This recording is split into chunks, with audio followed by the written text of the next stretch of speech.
Morning.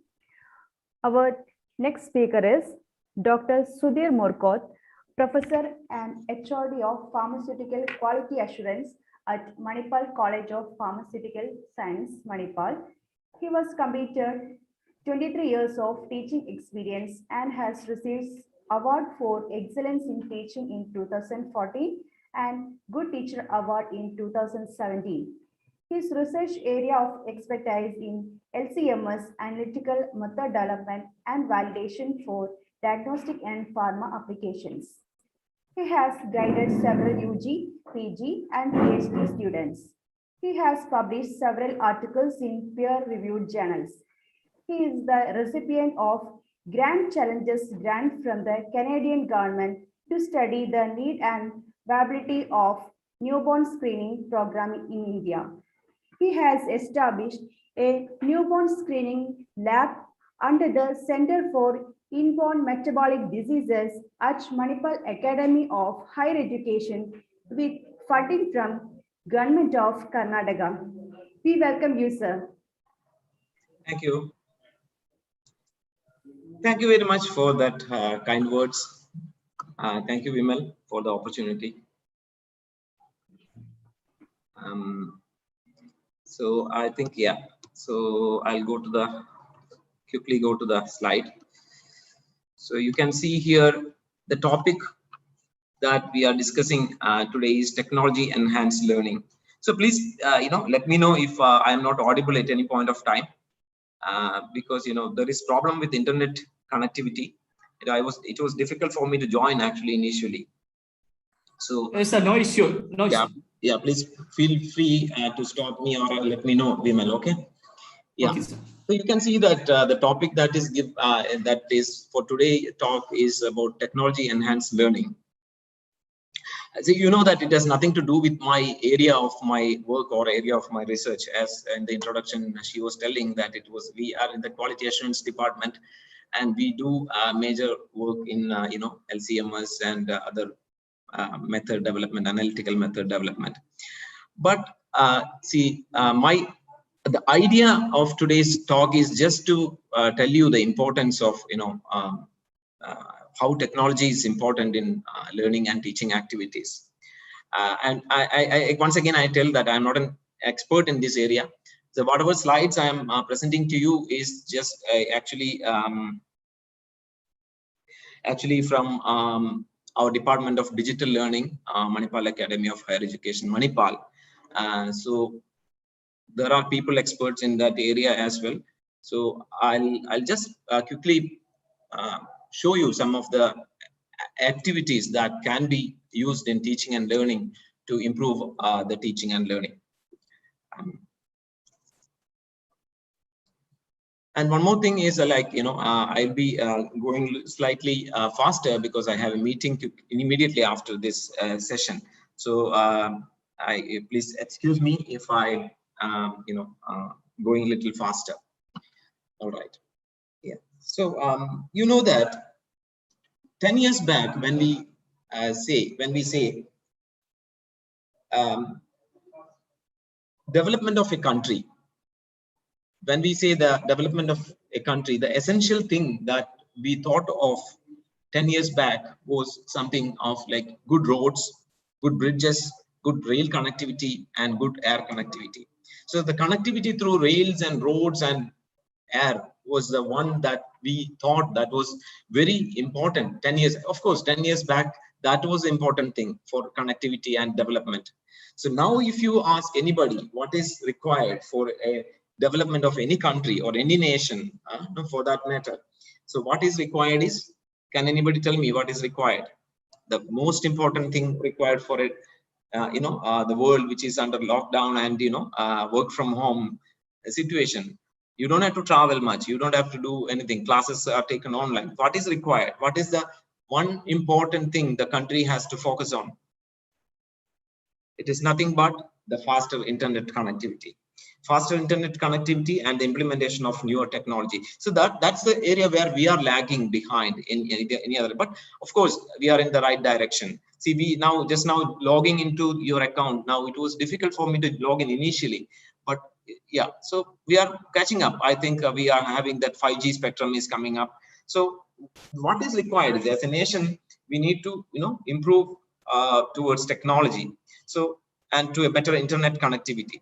So fortunately, what happened was we were not thinking about all these things, but the COVID has changed everything. COVID has compelled all of us to rely on the usage of technology. So all these things which I'm going to tell you were there previously before COVID also. It is not a new thing, but we started using everything because of COVID, thanks to COVID. Maybe I cannot say that thanks, but yeah, that is the fact. But we started the program, the whole workshop. The theme of the workshop itself is technology enhanced activities for teaching and learning. It is because of this post-COVID response to COVID. Okay, so in this session we will be actually telling you what exactly is technology enhanced learning. And see, Web 2.0 is the one which we use all the technologies like the internet, WhatsApp, then YouTube, Facebook, everything comes under Web 2.0. Web 2.0 is a tool for technology enhanced learning, tools for technology enhanced learning, then concerns in digital learning, copyright issues in the digital world, and digital learning during the pandemic. So these are the major areas which we are going through. So what is actually the technology enhanced learning? As per Wikipedia, you can see it is the learning that is accompanied by technology. Of course, that is the quick definition of this. What is that called as technology enhanced learning? So you can also say that instructional practice that makes effective use of technology. Yeah, simple definition of this one. But one thing we need to keep in mind is that this technology enhanced learning is not the same as e-learning, or it's not that online learning. But for e-learning as well as online learning, you need to use technology enhanced learning. Okay, but it is not the same as e-learning or online learning. You have so many e-learning platforms. You have so many online learning platforms, but they are different by definition. But all these require technology enhanced learning to be a part of it.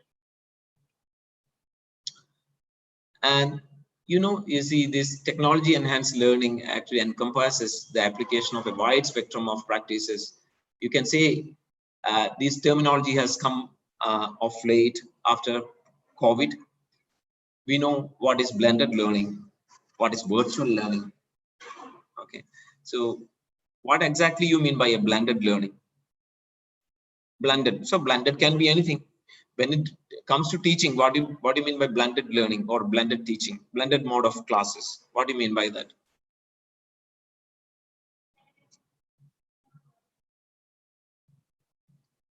Blended people use in different ways to say as a definition. So blended, we say that, say, sometimes if I am taking classes, see, 15 of my students is in a class of 75 students, 15 of my classes are in the classroom and the other class students are taking class online when the teacher is taking. That also is called as blended.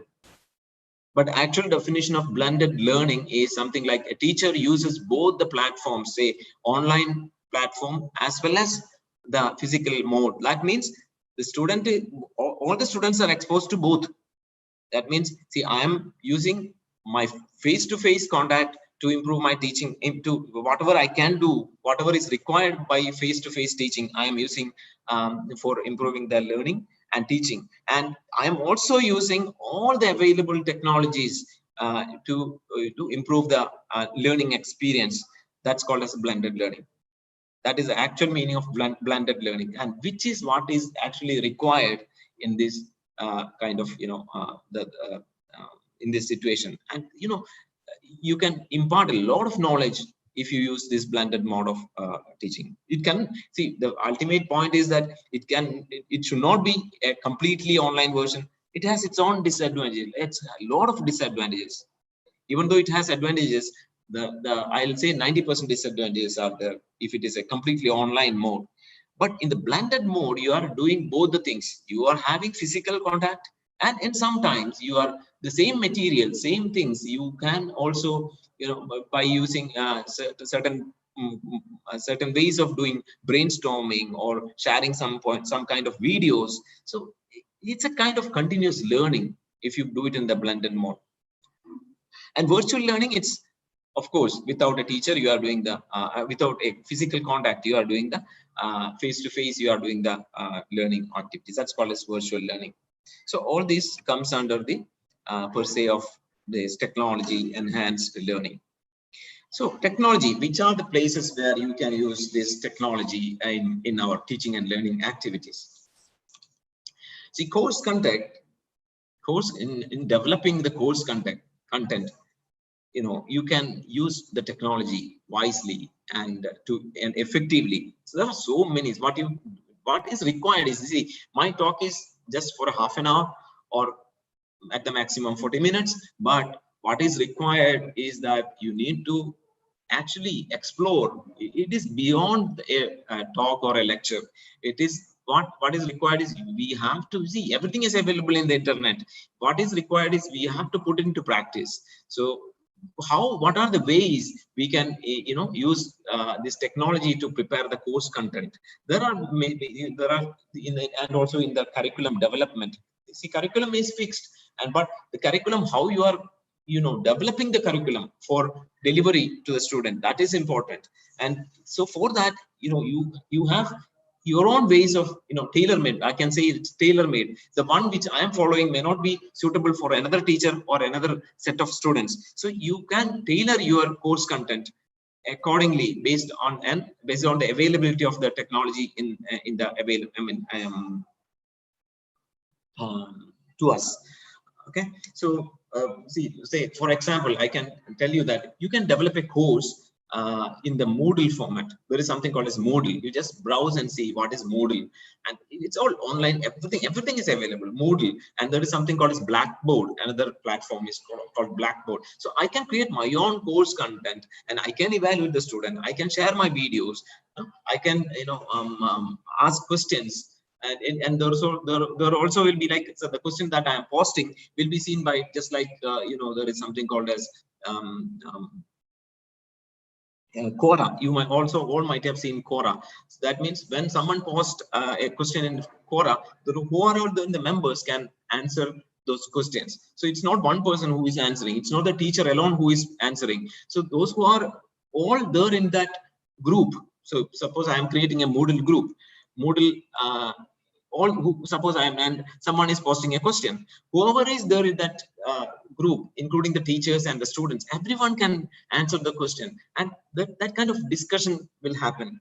Okay, so just go through what is Moodle, and there are so many online courses available through Moodle, certificate courses, and we can develop our own course content, and so that our college name or your institution name can be highlighted.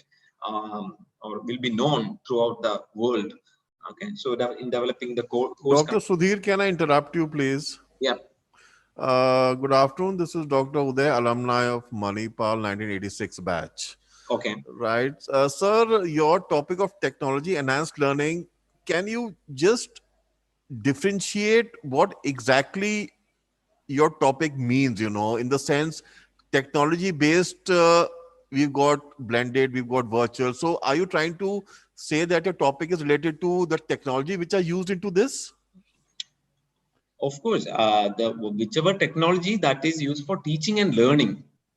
anything. See, if you are using in preparing the good PowerPoint, also is a kind of technology. And nowadays you can include the videos into it.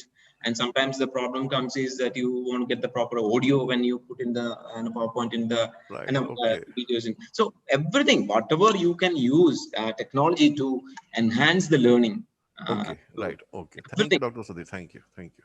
So see, Moodle. I was just speaking about Moodle and Blackboard, which is a platform actually, which we can create, which with the license from the particular the Moodle or Blackboard, and that's one thing where I was discussing about the course content. So in the course content, we can create our own curriculum, our own design, our own way we can deliver it. Because why I'm telling is each group of teacher student are different. Okay.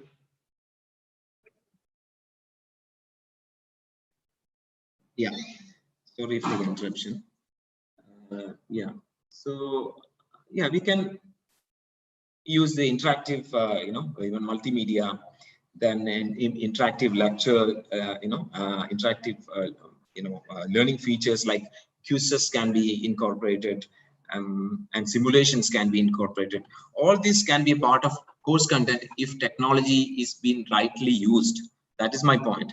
So the use of technology is important. Technology is available, but how we can make this technology effectively in our delivery of course content, or delivery in teaching, say teaching activities, as I told you earlier, we can use PowerPoint in very wisely with all this video animation. And addition to that,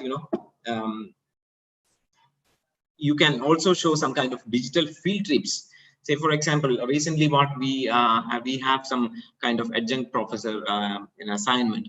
In that, what happened was, like, it was difficult for the particular adjunct professor to accommodate our students in the industry because of the social distancing activities and other things. What he did was, see how people are using this technology for teaching. See, what he did was, he took a virtual tour of that using the video and video related teaching. So he took a video and virtual video and a live video, and he was explaining each and every industry aspects using that. So that we even teachers can do that. Digital field trips, then online activities for students who wish to work early. So that also you can give some assignments to students who want to work early. So so these are some teaching. So we can actually see there much more than what I talk. When you Google and you find out what are different ways teaching activities can be improved by use of technology. Then learning activities, again, student learning is student centered. So each student is different. So based on the student, you can decide what type of learning will be very effective. Say, for example, you can have something called as think, pair, repair format, or you can you can have some kind of games that can be incorporated into the learning activities, or brainstorming and a jigsaw kind of things, the concept mapping, okay, or chain notes. So all these things possible because of the technology, but we are not using it. That is the point. So if we use this, and if you spend time on this, to implement all these kinds of think, pair, repair, or games, or incorporate it, and it will be more fun learning.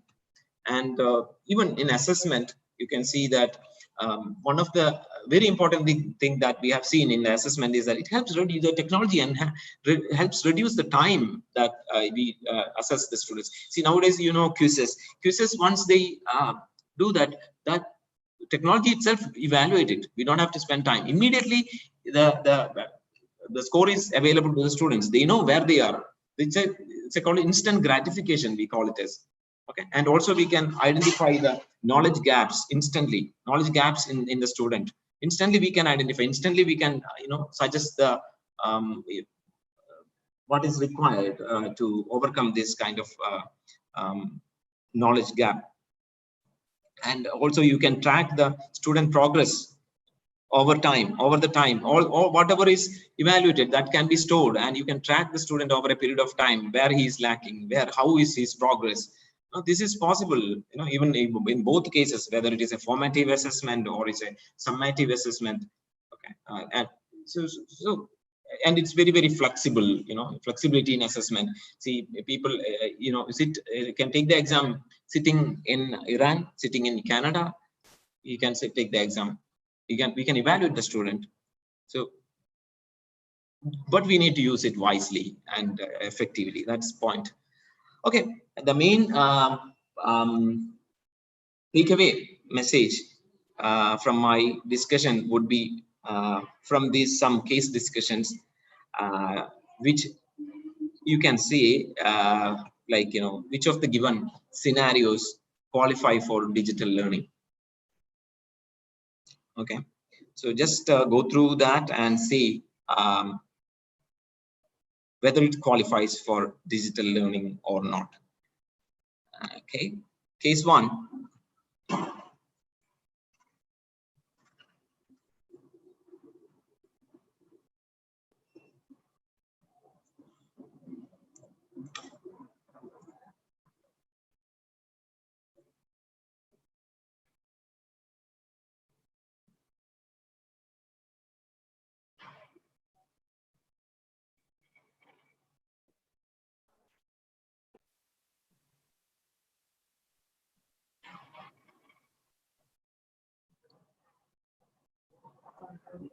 Okay, I think you have read that. So a newly joined assistant professor in the Department of ENT has created a WhatsApp group comprising of her PG students. She distributes snapshots of cases, pictures through WhatsApp, and conducts case studies and group discussions. She's available online till 10 p.m. for any queries and discussion. So this is what one of the assistant professor in ENT has done. So she has used technology. She has used technology to, save time as well as to get the work done. So just keep in mind what she has done, and whether she has used the technology for enhanced learning. Case two.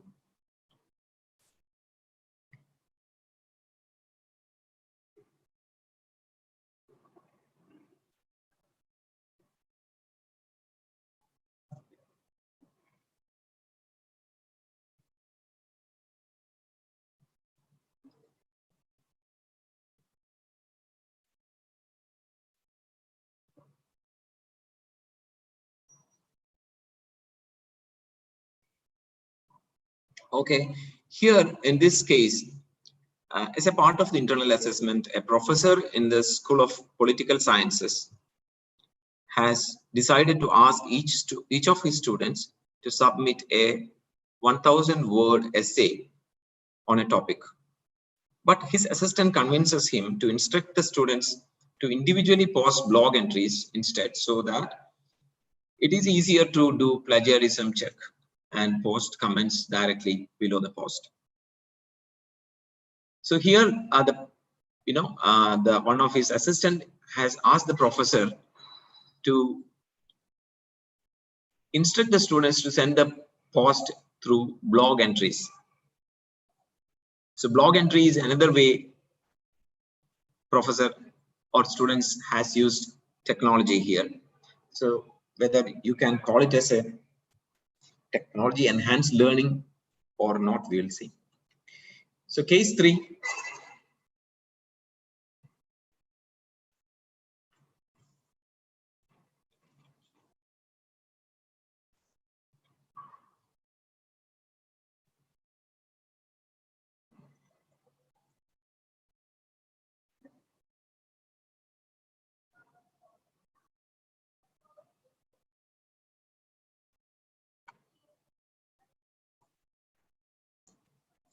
Okay, so Department of Electronics and Engineering at Manipal Institute of Technology, Manipal, employs Moodle, a learning management system, LMS, to upload course materials, conduct periodic tests and assessments of the students.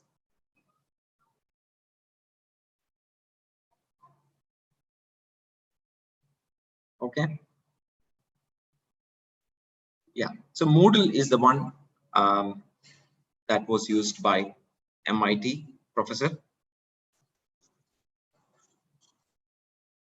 Case 4.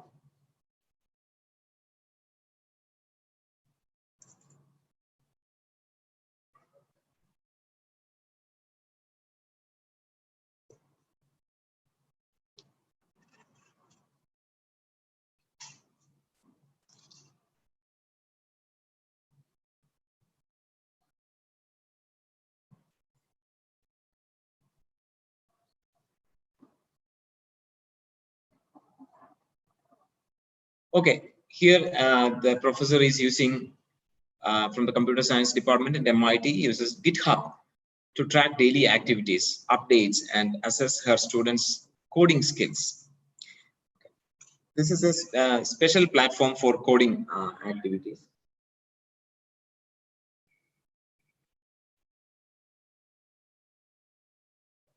Case 5.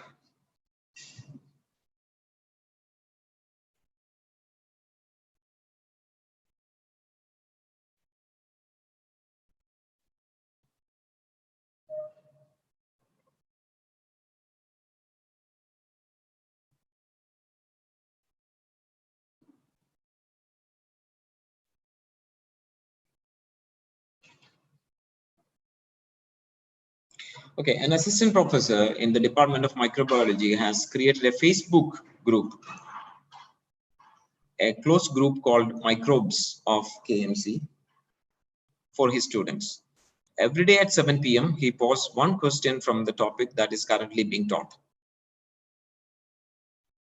At 9 p.m., he goes through all the answers and comments posted by the students, gives his suggestions, and winds up the session. Simple. That is about Facebook.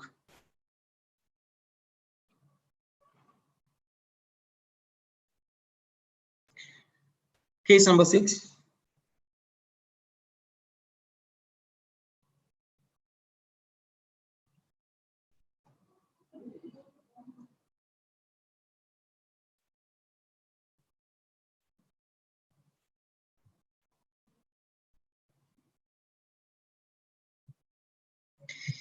The HOD of urology decides to conduct Skype meeting every day at 9 a.m.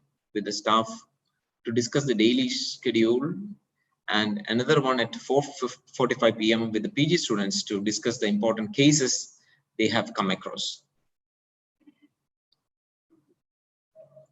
Okay, so this is another way of using technology. Skype has been used by the professor.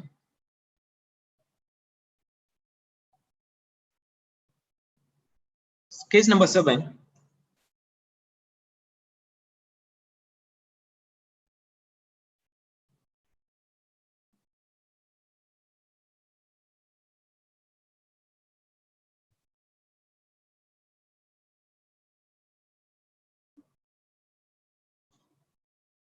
A professor in the Department of Microbiology, MMC, makes educational videos of 10 minutes duration on the topics that he covers in the class and uploads on the YouTube. Same lecture what he has made it. Students are encouraged to post their queries on the comment section.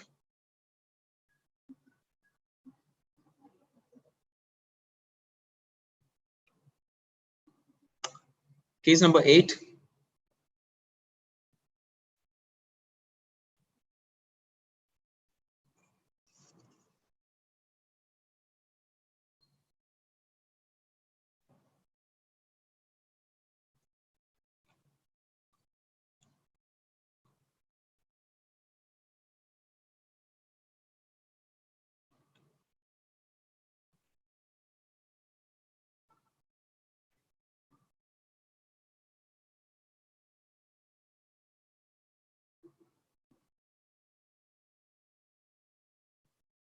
Okay, here an assistant professor in MCOPS has started, had, now it is not there, that's why it is had, started an online discussion board.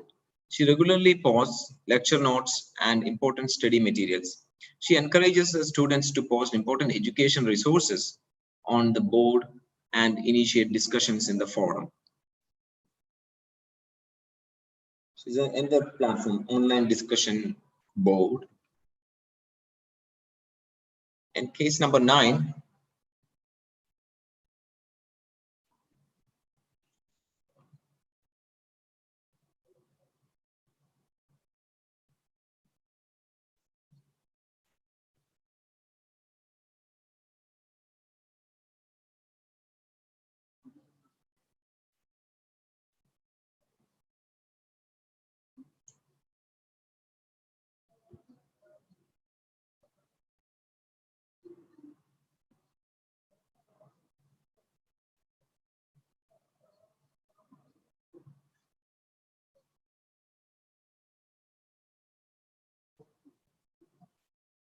Okay, so here a lecturer in the School of Architecture moderates a group on Telegram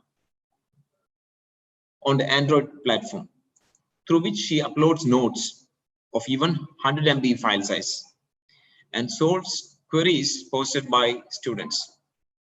At any time while traveling, she comes across a unique architectural design. She takes pictures of the structure and posts it in the group for discussion and encourages her students to do so.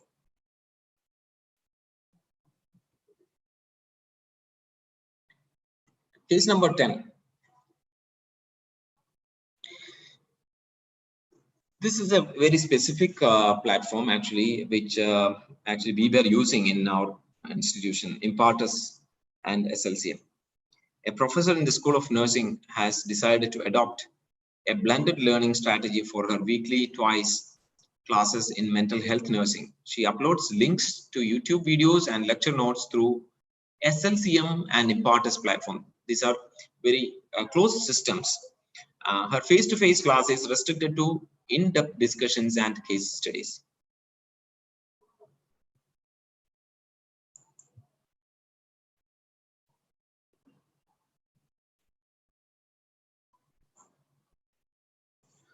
Okay, so I think you have really read all these cases and have understood the cases properly.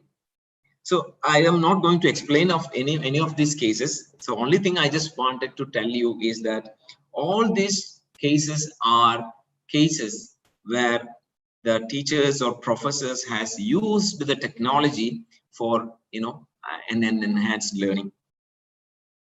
So it's possible. See, WhatsApp we are using for various purposes. WhatsApp is being used by teachers for enhancing the learning activity. Blogs are being used. So that is the point. What I want to convey. Bottom line is that we need to find out the ways and tailor made. We need to make it for our group, for our students. Which platform would be the best? We have so many platforms. These are few of the platforms which I have taken, or which our this Department of Digital Learning has pointed out. So everything can be used to enhance the learning. So nobody can teach you which method is best. We need to find out. We need to identify. These are all the platforms which we came across, except for those two, like Impartus or SLCM, which are very specific platforms which are licensed versions, and it's very too much money is involved in that. So other than like WhatsApp, blogs, this GitHub also is a specific platform for coding activities and for web-based interfaces to which we can make controls or make changes in the softwares, coding related things. So especially useful for the computer engineering students. So then Facebook, Skype, YouTube, Telegram is a new version of WhatsApp. But the advantage with Telegram is that WhatsApp, the disadvantage with WhatsApp is that if in a group, everyone will know the other person's contact number, and it can be used for some activities which can lead to some problems later on. But Telegram, the advantage is that in a group, only the administrator will know the numbers of all other group members. So you can easily post whatever the uploading materials or anything, but then contact numbers will not be misused. That's one advantage with the Telegram. And also you can easily download it on your laptop, and you can directly upload your whatever notes and materials or anything which of a larger size, which will not go in the WhatsApp, can be used by Telegram. So these are some of the Web 2.0 platforms which we can use to enhance the learning. And the other end, there are some closed systems, whatever we have seen, like WhatsApp, blog, GitHub, Facebook, Skype, YouTube, Telegram. All these platforms, see, professors have used it very wisely to enhance the learning. So these are open platforms. Anyone can use, anyone can download it. It's free and open. That's with Web 2.0 platforms. And there are other closed systems, like you have this Moodle, which I told you, Moodle, Blackboard, then GitHub, MS Teams, Microsoft Teams is a very good platform, which I think most of the academic institutions are using. For it's a closed system which you can upload any number of files. You can have discussions, face-to-face discussions can happen, and evaluation can be done. Even examinations were conducted in MS Teams. So there are so many activities, and there is a thing called an online discussion board. So all these things can be used wisely, depending on the our need and our group of students. So that's what the point I want to make here. Yeah. So social media can be used as a tool for technology enhanced learning. So we will see what are the advantages of using social media first. So advantages, as we see those cases which we have seen, are the use of social media only, WhatsApp or blogs or YouTube, Facebook. So it will create blended learning environment. There will be collaborative learning. That means, see, as I told you earlier, one person can post the question, anybody in the group can post the answer. So that answer will vary. Different people will be having different answers, and there comes a discussion. Okay, so it leads to collaborative learning. Social bookmarking is possible. Student engagement, interactivity, and quest for new knowledge. Student encouragement through instant gratification and feedback. This, I think all of you believe, accept this instant gratification. When we evaluate, immediately the student is getting this one. You don't have to wait for the teacher to evaluate it. The evaluation is done by the software itself, and the student getting the instant gratification and feedback. Breaks down boundaries of time and place. See, you can, anytime you can see the video, from anywhere you can see the lecture, anywhere you can take the examination. So breaks down the boundaries of time and place for teaching and learning. And tools of digital learning, you can use institutionally supported systems like closed systems. As I told you, we are using something called as MS Teams. I think many of you also will be using the same thing. Microsoft Teams platform, very user-friendly platform. And there are open access sources. Also, we can use Zoom, other things and all can be used. Then closed systems, LMS for virtual. Yeah, closed systems are, see, I told you as before, like Blackboard or Moodle and MS Team also comes under the closed systems. Systems with integrated technologies like discussion forums. So this also you need license. You need to spend money on this. See, if you want to take the discussion forum, online discussion board, so it will be a group. So the administrator has to buy the license for airing it. Then big information storage, blogs, etc. also all comes under the integrated technologies. Then assignment submission also possible. Yeah, there are also, you have this grading tool and administration tool, so also will be available in most of these closed system platforms. These are all the closed system advantages.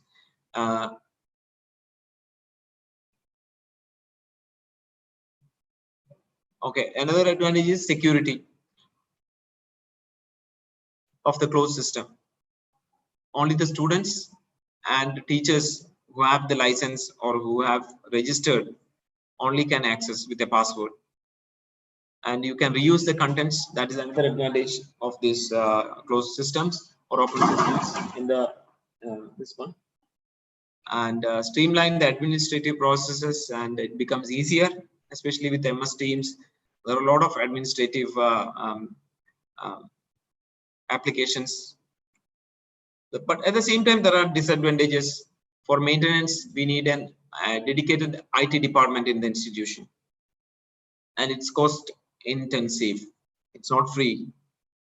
This MS Teams, Moodle, Blackboard, all those things are not free, and may need training for teachers as well as students. Then comes open access technologies. It's Web 2.0, which I told you, YouTube, Twitter, Flickr, WhatsApp, everything. Usually it is free, and you know that new generation is already familiar with these systems, and it is easy to share the information, and wider collaboration is possible. But there are disadvantages with the open system, of course. It is not integrated to the institutional administrative system. So it's open system. That itself is the disadvantage. Too many open technologies available, each with specific function. So the objective of WhatsApp is different, or the objective Telegram is different, or the objective of YouTube is different. The objective of the Facebook is different. It has its own objective, but you know that is the disadvantage when we use it for the digital enhancing. Enhancing our teaching or learning. So we need to use it wisely, and we can use it actually. Then another problem with these open systems that there will be change in the terms of service. That that Facebook often changes the terms of service, or sometimes termination of the accounts is possible. Sometimes this shutting down the services, they may not be present at all. They will completely go away. They will not be available at all. So these are the problems with the open system. A closed system, you can believe that whenever until the license is over, it is assured that that system will be available to you. That is the difference between open system and closed system. Open system, when I say, it is Web 2.0, which includes all this WhatsApp, blog, Facebook, Skype, Twitter, Telegram, YouTube, etc. Closed system, I mean the MS Teams, Moodle, Blackboard, then this one, what they call is online discussion platforms, forums, all those things. Also, in the case of open system, there can be loss of data, but whereas in the case of closed system, it is the responsibility of the provider, technology provider, to assure that your data is not lost. Applications of technology in teaching and learning. So these are some of the areas which we can think of. Where are the what are the different applications of this technology for teaching and learning? Content sharing, that by video hosting, podcasts, mailing groups, blogs, websites, online forums.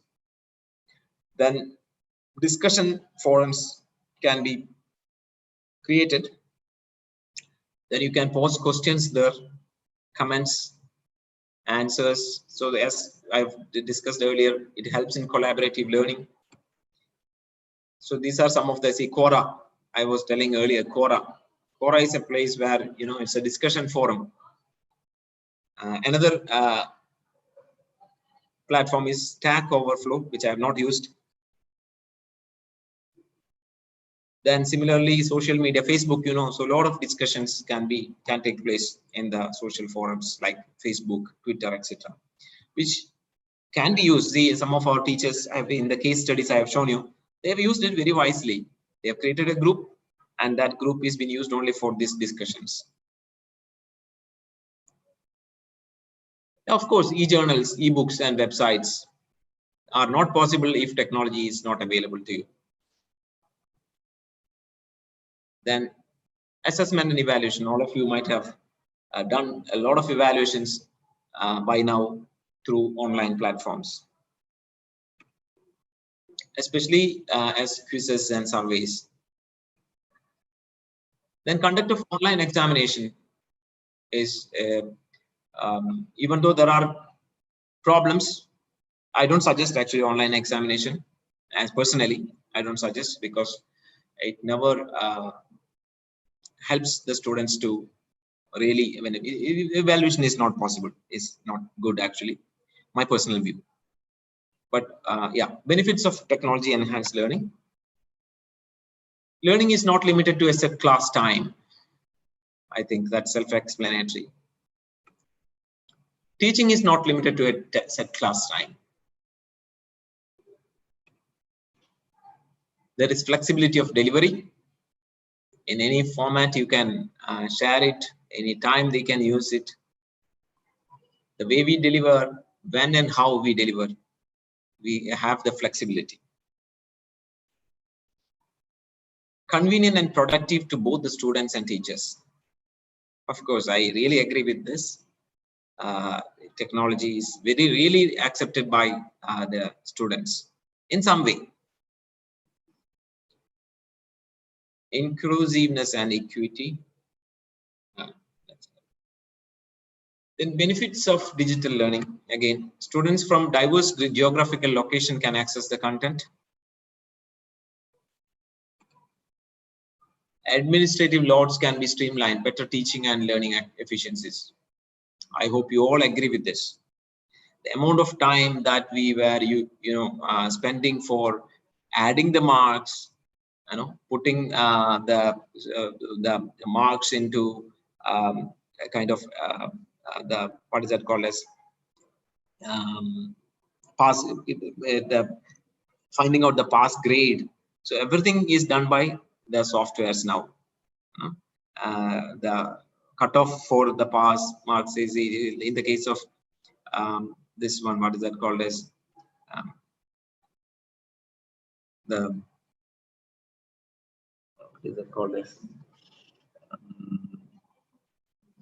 yeah. So in the case of this one, when we do the evaluation and declaration of the results, nowadays everything is done by the softwares. Then richness of experience, wealthy information online from other experts also is available. Just have to Google it and find out. Then cross-disciplinary and cross-cultural collaborations, and have you will get diverse experience, which is not possible in an on-site physical face-to-face interaction. So ideally, we have two modes. One is called as face-to-face, which we normally do in the classroom, and the other one is called as a completely online form. Okay, so here comes what is the meaning of blended mode of learning. It is actually a combination of this face-to-face and this online form. So you need to have a balance, right balance to be brought in the blended learning. So you need to have the face-to-face. You cannot avoid the face-to-face teaching. That is very important. And at the same time, in the present scenario, you cannot avoid this online as well. So you need to incorporate this online content as well, and you have to use online technologies, or the web technologies or technologies to enhance your learning. So that is what is called as a blended learning, and that is the need of today's world. Okay, I think I think I'll stop the discussion. There are a few more things, but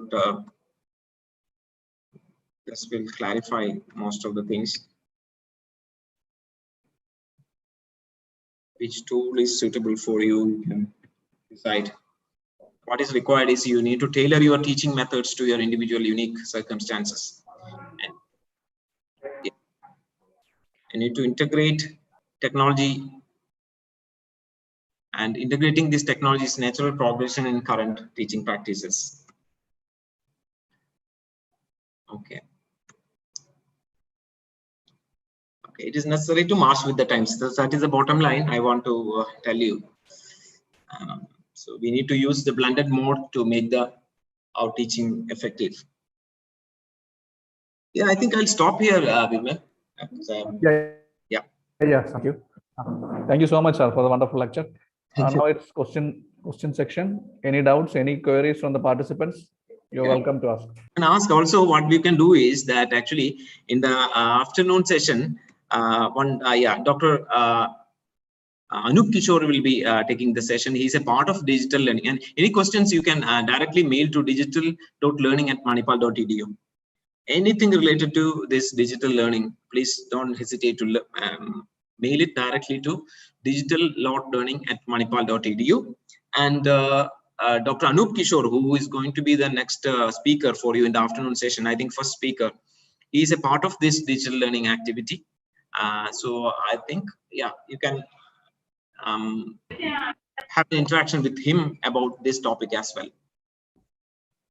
Okay, sir. Yeah. Okay. Thank you. So I hope there is no other questions from the participants. Any questions? So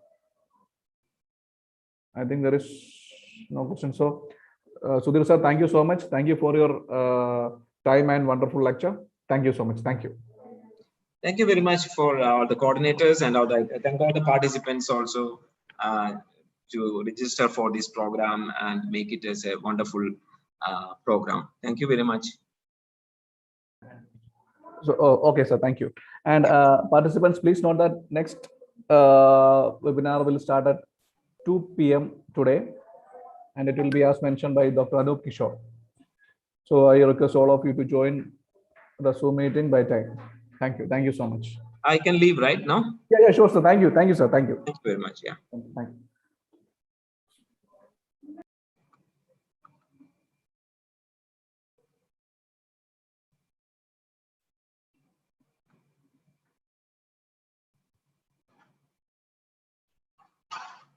What I mean that we'll be having a lunch break and we will rejoin back at 2 p.m. today.